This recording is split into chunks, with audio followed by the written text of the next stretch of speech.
श्री स्वामी समर्थ अवधूत चिंतन श्री गुरुदेव दत्त। श्री स्वामी समर्थ। स्वागत आहे तुम्हा सर्वांचं आपल्या मराठी यूट्यूब स्वामी संदेश वास्तू टिप्स या चॅनल मध्ये। स्वामी महाराजांच्या कृपेने तुमच्या सर्व चांगल्या इच्छा पूर्ण हो ही स्वामींच्या चरणी प्रार्थना करते आणि आज या नवीन व्हिडिओला मी सुरुवात करते। आता 23 तारखेला आलेली आहे चैत्र पौर्णिमा म्हणजेच हनुमान जयंती। या हनुमान जयंती दिवशी आपल्याला अत्यंत प्रभावी असे उपाय करायचे आहेत आणि तेही 12 राशीनुसार तुम्हाला मी उपाय सांगणार आहेत आणि उपाय ही 21 आहेत। त्यामुळे हा व्हिडिओ तुम्ही शेवटपर्यंत नक्की पहा। चॅनलवरती नवीन असता तर सबस्क्राइब करा आणि असेच माहितीपूर्ण व्हिडिओ पाहण्यासाठी बेल आयकॉनलाही प्रेस करा व तुमच्या मित्र परिवारालाही शेअर करा। चैत्र पौर्णिमा म्हणजेच हनुमान जयंतीचे 21 उपाय मी तुम्हाला अत्यंत प्रभावी सांगणार आहेत, तेही राशीनुसार आहेत। पहिला आहे, हनुमान जयंतीला मंदिरात मोहरीच्या तेलाचा दिवा लावा। उत्तर किंवा दक्षिण दिशेला तोंड करून लावा।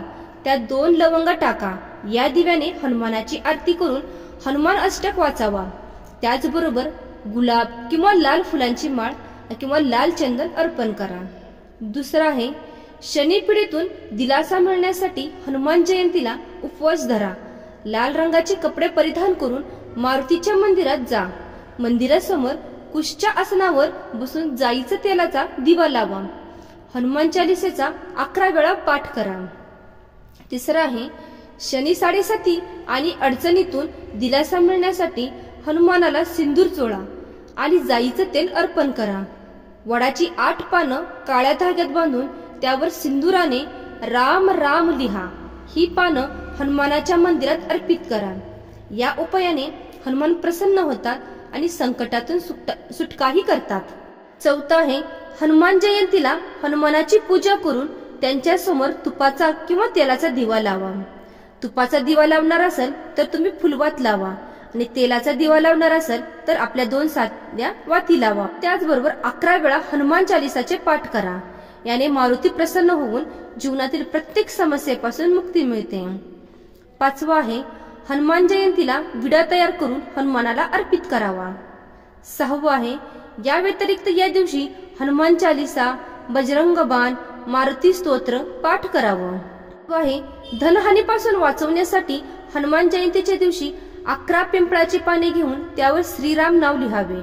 हे पान हनुमानाला अर्पित करावे। या उपायाने धनसंबंधी समस्या सुटतात आणि मनोकामनाही पूर्ण होतात। 8वा आहे, हनुमान जयंतीला मारुतीला गुलाबाच्या फुलांची माळ अर्पण करावी। हनुमानाला प्रसन्न करून त्याची कृपा प्राप्तीसाठी हा उपाय सर्वात सोपा असल्याचं म्हटलं गेलेलं आहे। 9वा आहे, धनहानीपासून वाचवण्यासाठी हनुमान जयंतीच्या दिवशी 11 पिंपळाचे पाने घेऊन त्यावर श्रीराम नाव लिहावे। हे पान हनुमानाला अर्पित करावे। या उपायाने धनसंबंधित समस्या सुटतात आणि मनोकामनाही पूर्ण होतात। 10वा आहे, पौर्णिमेच्या दिवशी एखाद्या हनुमानाच्या मंदिरात हनुमानाच्या समोर चमेलीच्या तेलाचा दिवा लावावा आणि हनुमान चालीसाचा पाठ करावा। 11वा आहे, प्रत्येक पौर्णिमेच्या दिवशी सकाळी मुख्य दारावर आंब्याच्या पानांनी तयार तोरण लावल्याने घरातील वातावरण शुभता येते। 12वा आहे, पौर्णिमेच्या दिवशी एखाद्या शिव मंदिरात रात्री जाऊन शिवलिंगाजवळ दिवा लावावा आणि हा दिवा लावताना ओम रुद्राय नमः, ओम रुद्राय नमः या मंत्राचा जप करा।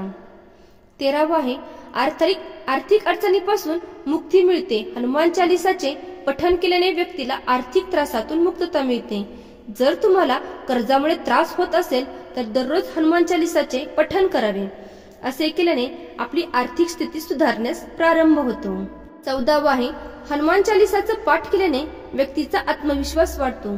जर तुम्हाला तुमचा आत्मविश्वास वाढवायचा असेल तर प्रत्येक काम करताना संकोच असेल तर हनुमान चालीसाचा जप केल्यास फायदाच होईल।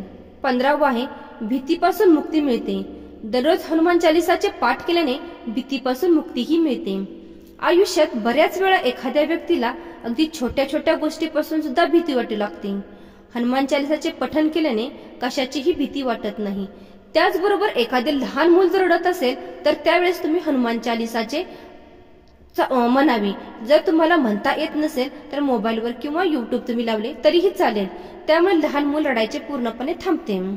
16 आहे, कोणतीही दुर्घटना टाळण्यासाठी हनुमान चालिसाचे पठण करावे असे सांगितले जाते. जर तुम्हाला वारंवार दुखापत होत असेल किंवा अपघाताचा बळी ठरत असाल तर हनुमान चालिसा तुमच्यासाठी फायदेशीर ठरू शकते. 17 आहे, शत्रूपासूनही रक्षा होते. हनुमान चालिसाचे नियमित पठण केल्यास व्यक्तीला अनिष्ट शत्रूपासूनही मुक्ती मिळते. तुमचे वाईट चितणाऱ्याला लोकांनाही अद्दल घडते. 18 आहे, हनुमान चालिसाचे पाठ केल्याने भीती दूर होते असेही म्हटले जाते. अशा वेळी कोणत्याही प्रकारची भीती वाटत असेल किंवा शत्रूची भीती टाळण्यासाठी हे पठण करा.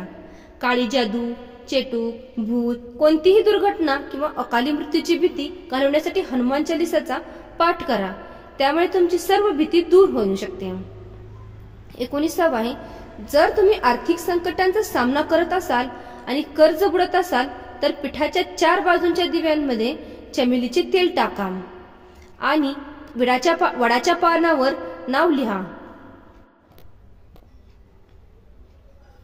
व त्याचबरोबर वडाची 5 पाने घेऊन त्या 5 पानांवर दिवे लावा. तेही आपण कणकेने केलेले दिवे लावा.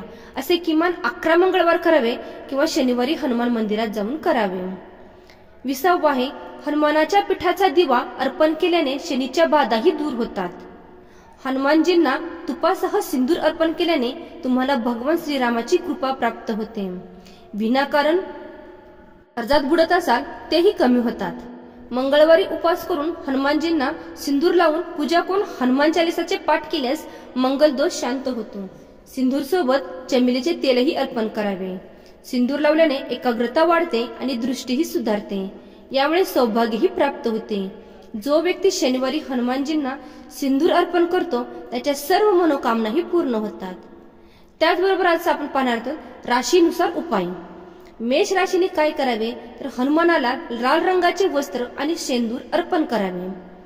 वृषभ राशींनी चमेलीच्या तेलाचा दिवा हनुमान मंदिरात जाऊन पांढरे फूल अर्पण करावे. मिथुन राशींनी हनुमानाला गोड पान म्हणजे तंबाखू आणि सुपारी न टाकलेले अर्पण करून गुलकंदाचा नैवेद्य अर्पण करावा. कर्क राशींनी हनुमानाला खव्यापासून तयार केलेल्या मिठाईचा नैवेद्य अर्पण करावा. सिंह राशींनी हनुमानाला लाल रंगाच्या फुलांची माळ किंवा मिठाई अर्पण करा. कन्या राशींनी हनुमानाला बेसनाच्या मिठाईचा नैवेद्य अर्पण करा.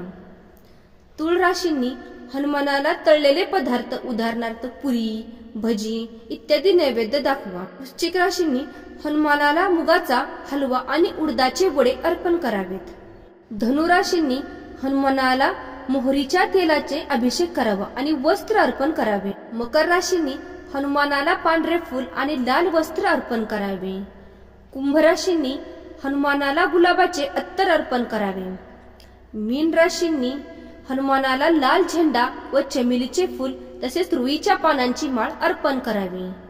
तर या प्रकारे आज आपण हनुमान जयंती म्हणजे चैत्र पौर्णिमा दिवशी तुम्हाला काही 21 उपायही सांगितले आहेत.